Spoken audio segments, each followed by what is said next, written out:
حضرت عمر فاروق اللہ اکبر. حضرت عمر جیسا بندہ 24 لاکھ مربع میل کا حکمران اور شاہ روم کو خط لکھ کے کہتا ہے میں منت نہیں کرتا میں حکم دیتا ہوں. اتنا تگڑا بندہ. جنگ قادسیہ کے لیے حضرت سعد بن ابی وقاص کو بھیجا. فتوح شام پڑھ کے دیکھیں. حضرت عمر بڑے پریشان ہیں. اتنے دن ہو گئے کوئی رپورٹ ہی نہیں آئی. اب تو موبائل ہے نا تو ایک منٹ کی رپورٹ لیں آپ, بلکہ آپ ایک منٹ کی فوٹو لیں. آپ رپورٹ تو دور رہ گئی. حضرت عمر فاروق رضی اللہ تعالیٰ عنہ بڑے پریشان ہیں کہ قادسیہ میں حضرت سعد بن ابی وقاص کے ساتھ لوگ جہاد کرنے گئے, رپورٹ کوئی نہیں آ رہی. اتنے پریشان تھے کہ باہر نکل کے نا اس رستے پہ بیٹھ جاتے جو رستہ قادسیہ کی طرف سے آتا تھا. جو بھی آتا جاتا پوچھتے جنگ کے کیا حالات ہیں. ادھر جب اللہ نے فتح دے دی نا تو حضرت سعد بن ابی وقاص رضی اللہ تعالیٰ عنہ نے ایک قاصد کو خط دے کے بھیجا. کہنے لگے عمر کے پاس جاؤ, انہیں اطلاع دو کہ الحمدللہ اللہ نے اسلام کو فتح عطا کر دی. یہ حضرت عمر کو جا کے دینا. وہ بڑے پریشان ہوں گے. وہ جو اس زمانے میں اس طرح ہوتا تھا کہ کئی دور دور سے صحابہ جو دوسرے شہروں کے ملکوں کے رہنے والے ہوتے تھے وہ بھی آ کے شامل ہو جاتے تھے جہاد میں. کوئی ایک دفعہ مدینے آیا, کوئی 2 دفعہ آیا, پھر اپنے اپنے علاقوں میں. بہت سارے لوگوں نے زیادہ دفعہ حضرت عمر کو دیکھا بھی نہیں تھا.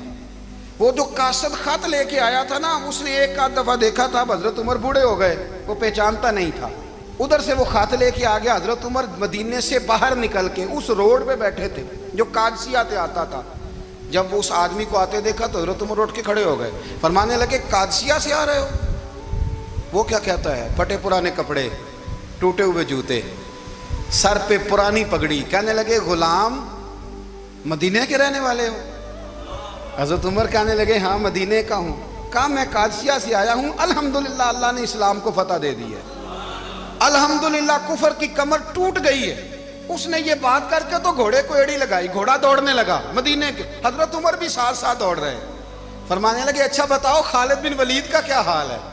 تھوڑا آگے جا کے فرمانے لگے اسامہ بن زید کیسے ہے؟ وہ کہتے ہیں ٹھیک ہے. پھر اس نے اور گھوڑا. عمر ساتھ ساتھ دوڑ رہے ہیں, ساتھ ساتھ. 24 لاکھ مربع میل کا حکمران, ایک جوتا پیر سے نکل گیا, عمر دوڑ رہے ہیں. آگے جا کے پوچھتے ہیں سعد بن ابی وقاص کا کیا حال ہے؟ کہا حضور وہ بھی ٹھیک ہے. کتنے لوگ میرے شہید ہو گئے مسلمانوں میں سے؟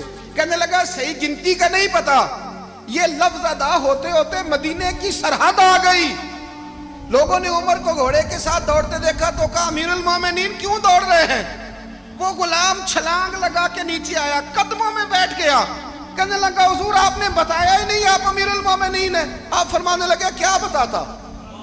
میں تو اونٹ چرانے والے کا پتر ہوں, کیا بتاتا؟ وہ عمر ہوں جس نے اپنے گناہوں کا حساب دینا ہے, کیا بتاتا؟ جو سعد بن ابی وقاص کو جہاد پہ بھیج کے خود بزدلوں کی طرح گھر میں بیٹھا ہے, کیا بتاتا؟ کوئی حیثیت نہیں, کوئی تار. تو نے اچھا کیا, تو تو مجاہد تھا, مجھے ساتھ ساتھ دوڑایا, تو نے اچھا کیا. جتنے لوگ تھے چیخیں مار کے رونے لگے.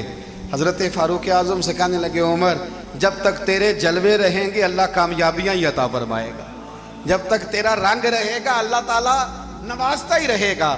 کچھ نہیں کبھی اپنا آپ ظاہر ہی نہیں کیا. بہت بڑے تھے, بہت بڑے تھے حضرت عمر, بڑے تھے. حضرت ابو رافع غلام تھے, قرآن پاک بڑا سونا پڑھتے تھے. حضرت عمر جب بھی انہیں ملتے کہتے ابو رافع تو عمر سے اچھا ہے, قرآن بڑا شاندار پڑھتا ہے.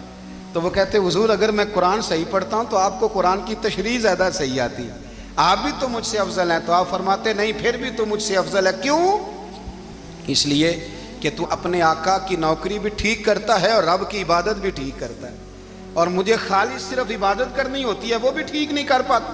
ساری زندگی اپنا محاسبہ, ساری زندگی اپنے گریبان میں دیکھا, ساری زندگی اپنے آپ کو پرکھا, اپنے آپ کو ٹٹولا. 62 سال عمر بیت گئی. حضرت حذیفہ بن یمان ایک صحابی تھے, میرے نبی کریم علیہ السلام نا ان سے راز کی باتیں کرتے تھے. ہر بندے کا ہاضمہ ٹھیک نہیں ہوتا, سب سے راز کی بات نہیں کرنی چاہیے. حضرت حذیفہ بن یمان کہتے ہیں حضور راز کی باتیں بتاتے. مدینہ منورہ میں جو منافقین تھے ان کی لسٹ بھی نبی پاک نے حضرت حذیفہ بن یمان کو دی تھی.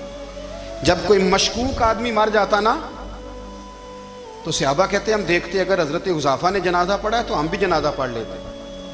نبی پاک نے بھی کچھ جنازے نہیں پڑھے. ترمذی میں ہے فرمایا عثمان سے جو بغض رکھے اس کا جنازہ نہیں پڑھیں گے. حضرت حذیفہ بن یمان اگر جنازہ پڑھتے تو لوگ پڑھتے، وہ نہ پڑھتے تو لوگ جنازہ نہ پڑھتے۔ حضرت حذیفہ بن یمان کہتے ہیں جناب عمر فاروق کی خلافت کے آخری ایام تھے، کچھ دنوں کے بعد وہ شہید ہو گئے۔ فرماتے ہیں آدھی رات کا وقت تھا، میں گھر میں سویا تھا بڑا بے فکر، اچانک میرے دروازے پہ دستک ہوئی، میں گھبرا کے اٹھا، اتنی رات کو کون آیا؟